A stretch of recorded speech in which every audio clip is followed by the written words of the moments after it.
오늘 예배에 참석하신 모든 분들을 환영합니다. 이 시간 주님의 은혜가 넘치는 귀한 시간 되시기를 바랍니다.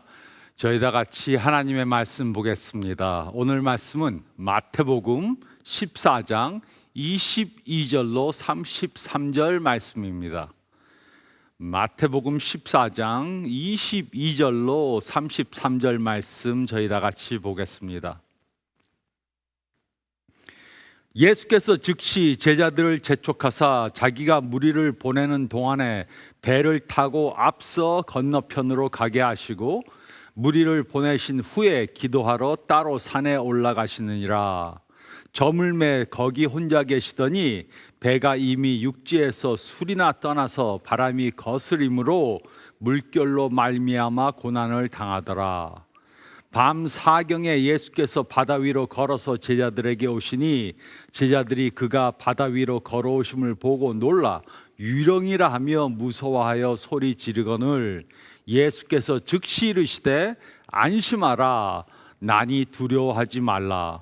베드로가 대답하여 이르되 주여 만일 주님이시거든 나를 명하사 물 위로 오라 하소서 하니 오라 하시니 베드로가 배에서 내려 물 위로 걸어서 예수께로 가되 바람을 보고 무서워 빠져가는지라 소리질러 이르되 주여 나를 구원하소서 하니 예수께서 즉시 손을 내밀어 그를 붙잡으시며 이르시되 믿음이 작은 자여 왜 의심하였느냐 하시고 배에 함께 오르매 바람이 그치는지라 배에 있는 사람들이 예수께 절하며 이르되 진실로 하나님의 아들이로소이다 하더라. 아멘. 우리는 지금 두려움을 이기는 믿음이라는 설교 캠페인을 하고 있습니다. 이 세상에는 우리를 두렵게 하는 일들이 많이 생깁니다. 하지만 우리는 이런 두려움을 가져다주는 일들을 믿음으로 이길 수 있습니다. 오늘은 이번 캠페인 세 번째 시간으로 밀려오는 시련에 대한 두려움을 이기는 것에 대해 생각해 보겠습니다. 저는 롤러코스터 타는 것을 아주 싫어합니다. 그 이유는 아직까지 저는 편안한 롤러코스터를 타본 적이 없기 때문입니다. 롤러코스터는 항상 흔들리고 저에게 현기증을 가져다 줍니다. 그리고 먹은 것을 토할 것 같은 그런 느낌을 줍니다. 그래서 저는 롤러코스터 타는 것을 피하려고 합니다. 분명히 믿기는 하나님께서는 우리로 매우 빠른 속도로 거꾸로 매달려 있게 만들지 않으셨다는 것입니다. 저는 과거에 롤러코스터를 탔었던 때가 있었습니다. 그래서 저는 저를 어지럽게 만들고 구역질 나게 만드는 롤러코스터를 마지못해 탔습니다. 그리고 저는 롤러코스터를 타면서 어지럼을 덜 느끼는 방법을 터득했습니다. 어떻게 하면 덜 어지러울까? 그 방법을 터득했습니다. 그 방법이 무엇입니까? 눈을 감는 것입니까? 아래를 보는 것입니까? 먼 곳을 바라보는 것입니까? 아닙니다. 롤러코스터를 타면서 어지럽지 않으려면 바로 앞에 있는 사람의 의자를 쳐다보면 훨씬 덜 어지럽습니다. 바로 앞에 있는 흔들리지 않는 것에 초점을 두면 덜 어지러움을 느낀다는 사실을 깨달았습니다. 그리고 구역질 나게 만드는 것도 덜해서 먹은 점심을 뱃속에 계속 가지고 있을 수 있습니다. 그런데 저는 여러 해 전에 디즈니랜드에 가서 스페이스 마운틴이라는 롤러코스터를 탄 적이 있습니다. 그 롤러코스터는 불이 없는 깜깜한 실내에서 타는 롤러코스터였습니다. 불이 하나도 없고 깜깜한데 그 안에서 롤러코스터를 타는 것입니다. 그래서 저는 아무것도 볼 수가 없었습니다. 어디에다 초점을 맞출 수가 없었습니다. 그래서 그 롤러코스터가 저에게는 가장 두려움을 주는 롤러코스터입니다.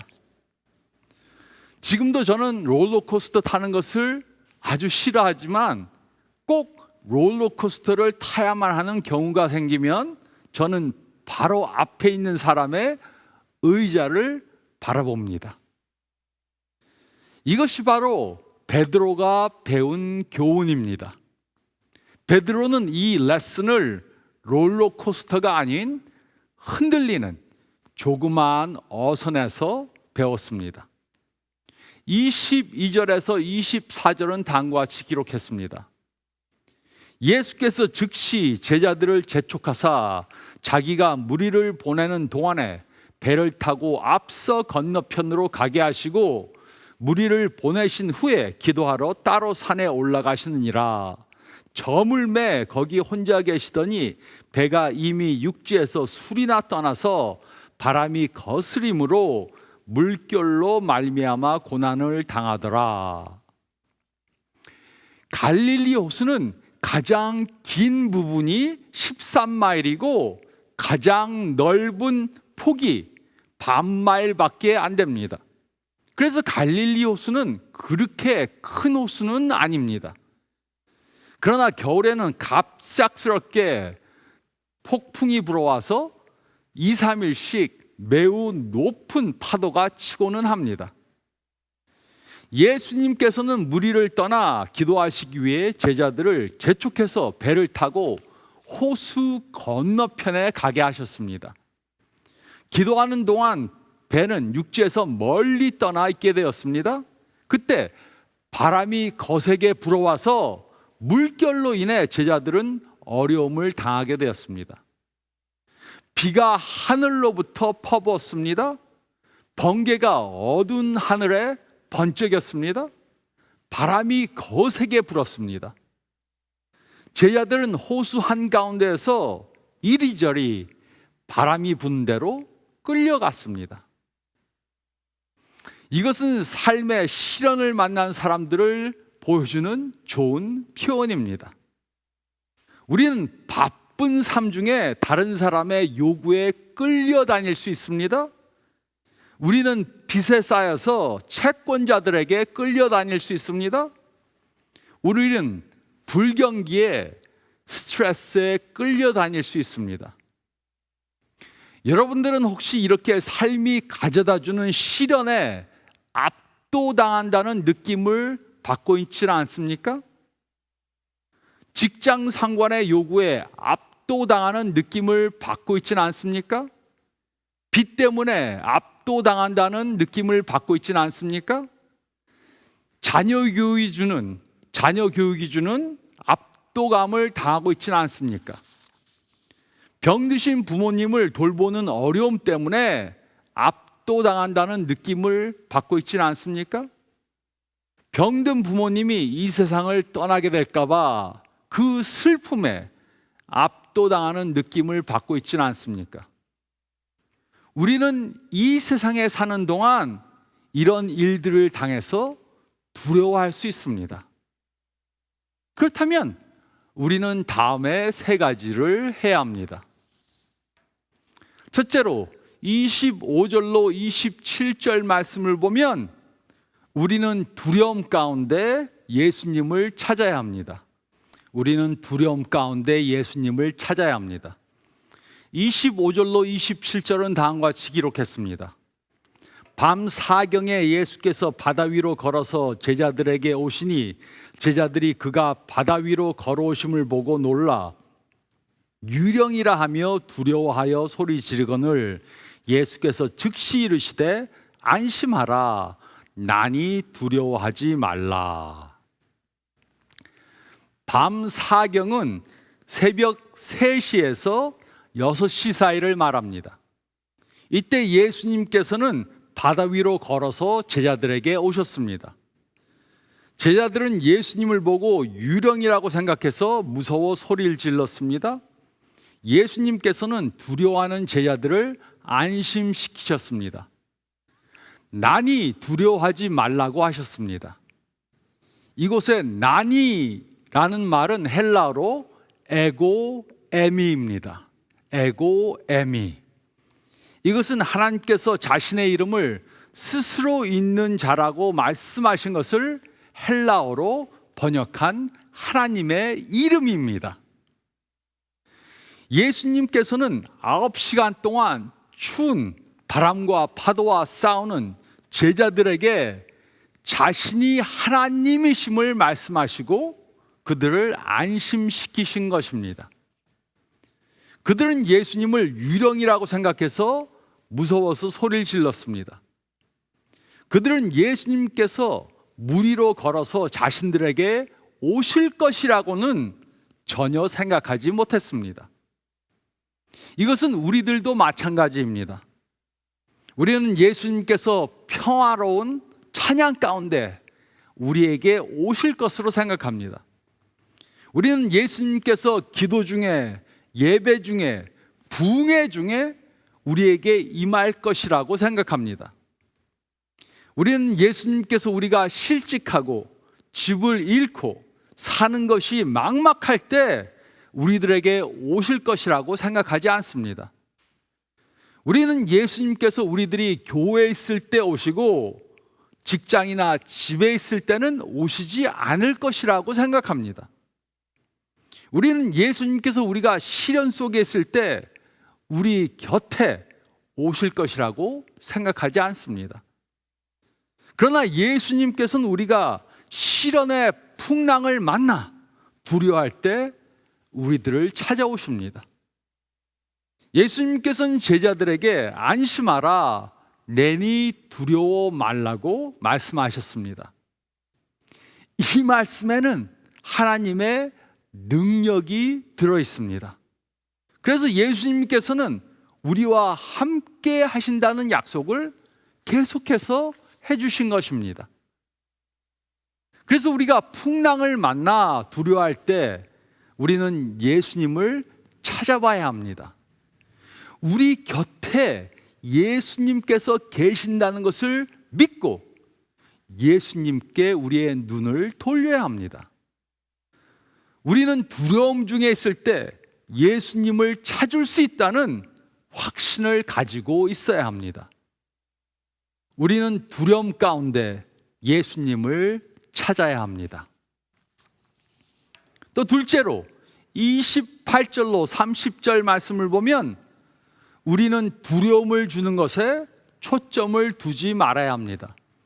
우리는 두려움을 주는 것에 초점을 두지 말아야 합니다. 베드로는 예수님의 말씀을 그대로 믿었습니다. 28절로 29절은 다음과 같이 기록했습니다. 베드로가 대답하여 이르되 주여 만일 주님이시거든 나를 명하사 물 위로 오라 하소서 하니 오라 하시니 베드로가 배에서 내려 물 위로 걸어서 예수께로 가되. 베드로는 물 위로 걸어오시는 분이 예수님이신지 분명히 알길 원했습니다. 그래서 만일 주님이시거든 나를 명하사 물 위로 오라 하소서라고 말한 것입니다. 이것은 매우 담대한 요청이었습니다. 하지만 베드로는 예수님께서 이적을 행하시는 것을 이미 여러 번 보았습니다. 그래서 그는 예수님이시라면 그 일을 가능케 하실 것이라고 믿었던 것입니다. 예수님께서는 베드로에게 오라 라고 하셨습니다. 그리고 베드로는 배에서 내려 물 위로 걸어서 예수님께로 갔습니다. 만일 파도가 잔잔했더라면 베드로는 이 요청을 하지 않았을 것입니다. 만일 예수님께서 잔잔한 파도 위로 걸어오셨다면 베드로는 예수님께 자신도 물 위로 걷게 해달라고 요청하지 않았을 것입니다. 폭풍이 올 때 우리는 어려운 일에 도전하려는 용기를 가질 수 있습니다. 그리고 아주 짧은 시간이었지만 베드로는 역사적인 일을 해냈습니다. 그는 중력을 무시하고 물 위로 걸어서 예수님께로 왔습니다. 우리는 이때 일어난 사건들을 다 모릅니다. 자세한 것들을 모릅니다. 베드로가 얼마나 빨리 배 밖으로 나왔는가? 다른 제자들은 무엇을 하고 있었는가? 베드로는 물 위로 걸으면서 어떤 표정을 지었을까? 베드로가 혹시 물고기를 밟질 않았는가? 마태는 이런 것들을 기록할 시간이 없었습니다. 이런 것들에 대한 답을 주지 않으려고 했습니다. 그 이유가 무엇입니까? 그는 이 사건의 가장 중요한 부분에 빨리 전환한 것입니다. 그리고 그것은 폭풍 중에 무엇에 주목해야 하는가 하는 것입니다. 우리가 폭풍을 만나면 무엇에 우리의 초점을 두어야 하는가? 30절 상반절은 다음과 같이 기록했습니다. 바람을 보고 무서워 빠져가는지라. 베드로가 물 위로 걸어서 얼마나 갔는지는 모릅니다. 그때 그는 바람을 보고 두려워졌습니다. 파도가 그의 시각을 막아 예수님을 보지 못하게 했습니다. 바람 때문에 그는 두려워졌습니다. 그래서 베드로는 그의 초점을 예수님에게서 파도로 옮겼습니다. 그래서 그는 물에 빠져 들어가기 시작한 것입니다. 우리가 폭풍 중에 예수님보다 폭풍에 더 초점을 주면 우리도 똑같은 실패를 당하게 됩니다. 폭풍이 오는 것은 어떻게 할 수 없습니다. 그러나 폭풍 중에 어디에 초점을 둘 것인가? 이것은 우리의 선택입니다. 저는 이것을 의사 선생님을 보러 갔다가 깨달았습니다. 저의 혈당이 올라갔습니다. 그래서 저는 의사 선생님을 찾아갔습니다. 저는 앉아서 의사 선생님이 들어오는 것을 기다리면서 벽에 걸려 있는 졸업장들을 보았습니다. 여러 학교에서 받은 여러 가지 졸업장들이 걸려 있었습니다. 대학교 졸업장, 의과대학 졸업장, 레지던시 수료장, 이런 졸업장들을 보니까 저는 안심이 되었습니다. 그 의사 선생님은 저의 문제를 잘 진단해서 치료해 줄 수 있는 것으로 믿어졌습니다. 제가 긴장을 풀었던 그 순간 간호사가 제 피검사 결과를 건네주었습니다. 의사 선생님이 곧 들어오실 것입니다. 기다리면서 그 피검사 결과를 보았습니다. 졸업장에서 초점을 떼고 피검사 결과를 보았습니다. 그때 저는 다시 폭풍이 밀려오는 것을 경험했습니다. 좋지 않은 피검사 결과는 저로 하여금 갈릴리 호수로 빠져들어가게 만들었습니다. 저에게 있던 평화가 어디로 갔습니까? 조금 전에는 안심이 되었습니다. 그래서 저는 바라보는 것을 바꾸기로 했습니다. 저의 초점을 피검사에서 졸업장으로 옮겼습니다. 피검사 결과를 본 것과 졸업장을 보는 것을 번갈아 했습니다. 이것이 예수님께서 우리들에게 하라고 가르쳐 주신 것입니다. 우리가 용기를 가질 수 있는 것은 현실을 무시하기 때문이 아닙니다. 우리는 삶 가운데 오는 시련들을 외면하고 눈 감고 모르는 척 할 수는 없습니다. 그러나 우리는 삶의 문제를 보는 것과 하나님의 능력을 보는 것에 균형을 두어야 합니다. 그리고 우리는 어떤 어려움을 당하든지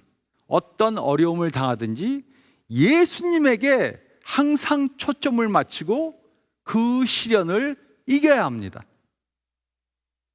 우리는 이것을 어떻게 할 수 있습니까? 우리는 주일에 교회에 와서 다른 성도님들과 함께 하나님께 초점을 맞출 수 있습니다. 우리는 찬양을 통해 하나님께 초점을 맞출 수 있습니다. 우리는 성경을 읽고 암송함으로 하나님의 약속에 초점을 맞출 수 있습니다. 그리고 또 우리는 기도로 하나님께 초점을 맞출 수 있습니다. 우리는 우리의 초점을 하나님께 두도록 결심해야 합니다. 이럴 때 하나님께서는 두려움을 이길 수 있는 믿음을 주실 것입니다. 우리가 두려움을 키우면 우리의 믿음은 줄어들게 될 것입니다. 그러나 우리가 믿음을 키우면 우리의 두려움은 줄어들게 될 것입니다. 우리는 두려움을 주는 것에 초점을 두지 말아야 합니다. 우리는 두려움을 주는 것에 초점을 두지 말아야 합니다. 셋째로 30절 하반절에서 33절 말씀을 보면 우리는 두려움 가운데 예수님께 도움을 청해야 합니다. 우리는 두려움 가운데 예수님께 도움을 청해야 합니다. 물에 빠지기 시작하자 베드로는 어떻게 했습니까? 30절 하반절에서 32절은 다음과 같이 기록했습니다. 소리질러 이르되 주여 나를 구원하소서 하니 예수께서 즉시 손을 내밀어 그를 붙잡으시며 이르시되 믿음이 작은 자여 왜 의심하였느냐 하시고 배에 함께 오르매 바람이 그치는지라 배에 있는 사람들이 예수께 절하며 이르되 진실로 하나님의 아들이로소이다 하더라. 베드로는 예수님께 자신을 구원해 달라고 소리질렀습니다. 예수님께서는 즉시 손을 내밀어 그를 붙잡아 주셨습니다. 그리고 그에게 믿음이 작은 자여 왜 의심하였느니라 이렇게 물으셨습니다. 베드로는 자신의 실력을 믿지 못한 것이 아니고 예수님의 능력을 믿지 못한 것입니다. 예수님에 대한 그의 믿음은 그로 하여금 배 밖으로 나오고 물 위로 걷도록 했습니다. 하지만 그의 믿음은 파도치는 물결 위에 서 있도록 해주지는 못했습니다. 배 밖으로 나와서 물 위를 걸을 수 있긴 했지만 파도 위에 서 있지는 못하게 했습니다. 그의 믿음은 연약했습니다. 예수님께서 베드로와 함께 배 위에 오르시자 바람이 그쳤습니다. 그것을 보고 배에 있던 사람들이 예수님께 절하며 진실로 하나님의 아들이시로소이다, 진실로 하나님의 아들이로소이다 라고 신앙 고백을 했습니다. 이것이 바로 이 이야기의 절정입니다. 생각해 보시기 바랍니다. 예수님께서는 오래전에 이미 폭풍을 잠잠케 하실 수 있었습니다. 그러나 예수님께서는 그렇게 하시지 않으셨습니다. 그 이유는 예수님께서는 제자들에게 중요한 레슨을 가르쳐 주시길 원했기 때문입니다. 아마도 그 레슨의 제목은 이것이었을 것입니다. 폭풍이 오는 것은 막을 수 없으나 두려움이 오는 것은 막을 수 있다. 폭풍이 오는 것은 막을 수 없으나 두려움이 오는 것은 막을 수 있다. 하나님께서는 그의 능력을 나타내는 졸업장들을 온 우주에 다 걸어 놓으셨습니다. 무지개, 석양, 밤하늘의 별들, 이런 것들은 예수님의 하나님의 능력을 보여주는 것입니다. 또 하나님께서는 그의 업적을 성경에 기록해 놓으셨습니다. 그는 홍해를 가르셨습니다. 사자의 입을 봉하셨습니다. 골리앗을 넘어뜨리셨습니다. 나사로를 부활시키셨습니다. 또 폭풍을 잠잠케 하셨습니다. 예수님께서 우리들에게 주시는 레슨은 아주 분명합니다. 그는 모든 폭풍의 주관자이십니다. 모든 폭풍들을 주관하시는 분이십니다. 여러분들은 시련을 당해 두려워하고 있습니까? 그러면 주님을 보시기 바랍니다. 주님께 살려달라고 외치시기 바랍니다. 그것이 여러분들이 당하는 첫 번째 폭풍일지 모릅니다. 그러나 그것은 예수님께는 첫 번째가 아닙니다. 우리는 두려움 가운데 예수님께 도움을 청해야 합니다. 우리는 두려움 가운데 예수님께 도움을 청해야 합니다. 밀려오는 시련들 때문에 두려워하신다면 베드로가 배운 레슨을 배워야 합니다. 폭풍이 오는 것은 막을 수 없으나 두려움이 오는 것은 막을 수 있습니다. 우리는 그 두려움을 믿음으로 이길 수 있습니다. 그러기 위해 우리는 두려움 가운데 예수님을 찾아야 합니다. 우리는 두려움을 주는 것에 초점을 두지 말아야 합니다. 그 대신 우리는 두려움 가운데 예수님께 도움을 청해야 합니다. 이렇게 함으로 밀려오는 시련 가운데도 두려움이 없는 삶을 사는 저와 여러분들이 되시기를 좋으신 예수님의 이름으로 축원드립니다. 저희 다 같이 기도드리겠습니다. 잠깐 머리를 숙이시고 오늘 말씀 생각해 보시기 바랍니다. 지금 어떤 시련 중에 계십니까? 어려운 일을 만나서 두려움으로 가득 차 있진 않습니까? 그렇다면 베드로가 배운 레슨을 배우시기 바랍니다. 예수님께서는 두려움이 오는 상황 가운데 우리와 함께 하실 것을 약속해 주셨습니다. 그래서 우리는 두려움 가운데 예수님을 찾아야 합니다. 옆에 예수님께서 계시다는 것을 잊지 말아야 합니다. 그리고 우리가 두려움을 주는 일을 외면할 수는 없지만 그것에 너무 초점을 두면 안 됩니다. 우리가 당한 시련, 어려움을 외면하지는 않아더라도 그것에만 초점을 두면 안 됩니다. 그 대신 모든 어려운 시련에 응답해 줄 수 있는 예수님께 우리의 초점을 두고 예수님께 도움을 청해야 합니다. 이번 한 주 동안 밀려오는 시련 때문에 두려움이 생긴다면 이것을 하시기 바랍니다. 예수님을 찾고 예수님께서 함께 계신다는 것을 믿고 두려움을 주는 것에 초점을 두지 말고 예수님께 초점을 두며 예수님께 도와달라고 기도하시기 바랍니다. 한 주 동안 이 말씀 붙잡고 두려움을 이기는 믿음을 가지시기 바랍니다. 제가 기도하겠습니다. 주님 감사합나이다. 오늘 이 말씀을 통해 시련 가운데도 두려워하지 않을 수 있다는 확신을 주심을 감사드립니다.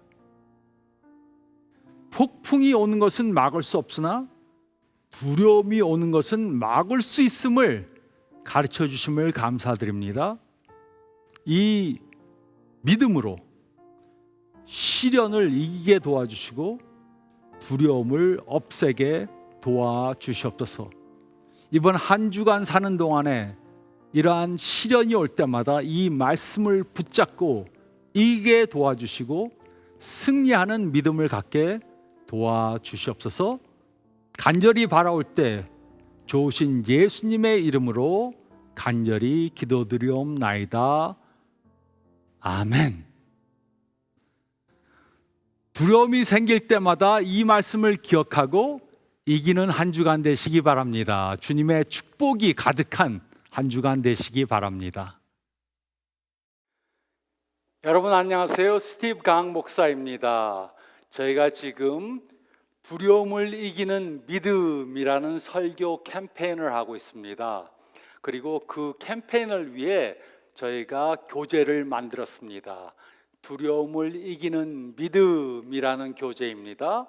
이 교재에는 4장 매주 하나씩 읽을 수 있는 그러한 설교가 들어가 있고, 그 다음에 4개의 소그룹 교재가 있고, 또 30일 동안 할 수 있는 큐티가 들어 있습니다.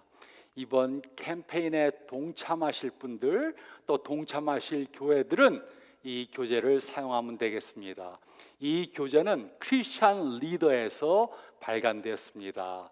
구입하실 분들은 구입하셔서 이번 캠페인 동안에 사용하시면 되겠습니다. 건강한 일주일 되시고 축복된 하루 되시기 바랍니다.